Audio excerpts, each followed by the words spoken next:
واجعل بنائي بناء علم وعمل بسنة وحلم. بسم الله الرحمن الرحيم. الحمد لله رب العالمين والصلاة والسلام على أشرف المرسلين سيدنا ومولانا محمد المكين وعلى آله وأصحابه سوي الرضوان والتمكين. mboolem mbokki jullit yi ak mbokki taalibe yi nga xam ni ñoo ñuy topp ci suñu jataayu xam-xam bii nga xam ne dafay tisaare njàngalem Cheikhna Cheikh Ahmadul Khadim ñoo ngi leen di nuyu nuyoob jullit ni asalaamaaleykum wa rahmatullah te di leen siyaar bu baax a baax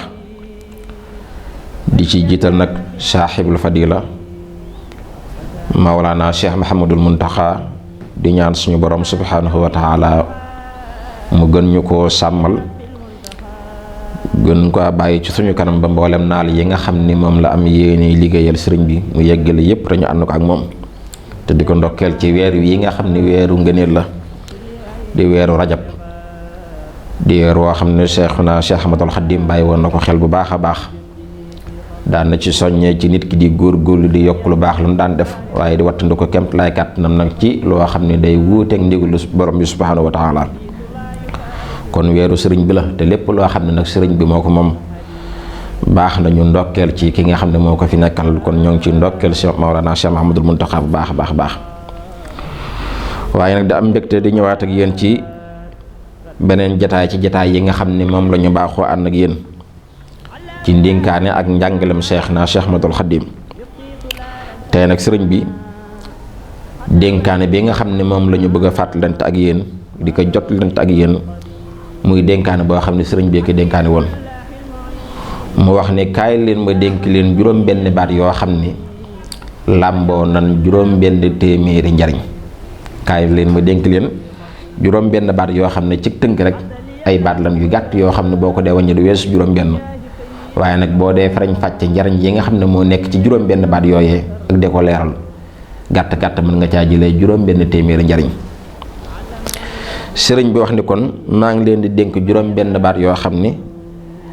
làmboo noon juróom benn téeméeri njariñ ba ca jiitu mu ne saa su nit ñi dee yittewoo seeni baax kenn ku ne de wax lam baax la ak la maamam di baax le yow sa yitte jëpp na nga ko jëmale ci dundal mboolem farata yi nga xam ne yàlla gàll na ko ci saw loos te muy àq joo xam ne dox na sa diggante ak sa borom subhanahu wa taala moo waxaan ne it saa su nit ñi dee yittewoo mbindee fi kenn ku ne di tudd kam séq la ak lam séq ak moom ak lam baax la yow sa yitte jëpp it na nga ko jëmale ci aji bind ji nga xam ne moo bind mbindee fi xool it àq ja war sa diggam ak moom nga xool ba xam motal nga ko waaye la nga xam ne it ma ngi la koy tere nga góorgóorlu bu baax te di ko wattandu ko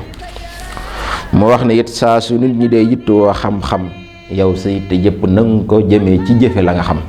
ndax xam-xam nee nañu bu fekkante ne àndut ak jëfe rek daanaka doon nekkutul loo xam ne day jëriñ doomu aadama sëriñ bi wax ne it saa su nit ñi dee yittewoo seen mbiri kaw kenn ku ne di fonk boppam ci kawam xool la muy sol ndax méngoo naag jamono méngoo naag tàngoor méngoo naag sedd bi méngoo naag fa mu jëm yow sa yitte jëpp na dem ci yéwénal sa mbiri biir sa xol sa jukkey biir sa digganteeg sa borom sa digganteeg say moroomi jaam mu wax ne saa su nit ñi dee yittewoo àdduna nga xam ne kenn ku ne bu xëyee suba day kun ko ni ca lay jegal àddunaam ba jant so mu dem fatu ji yow na nga jël sa yitte yëpp jëmale ko ca lay dul la sa alaaxira la nga xam ne boo dee dem di nga yóbbaale yóbbul bu am solo boo xam ne boo demee di nga ci mën a xéew ba keroog saa di taxaw mu wax ne it heure bu nit ñi dee yittewoo ay sikk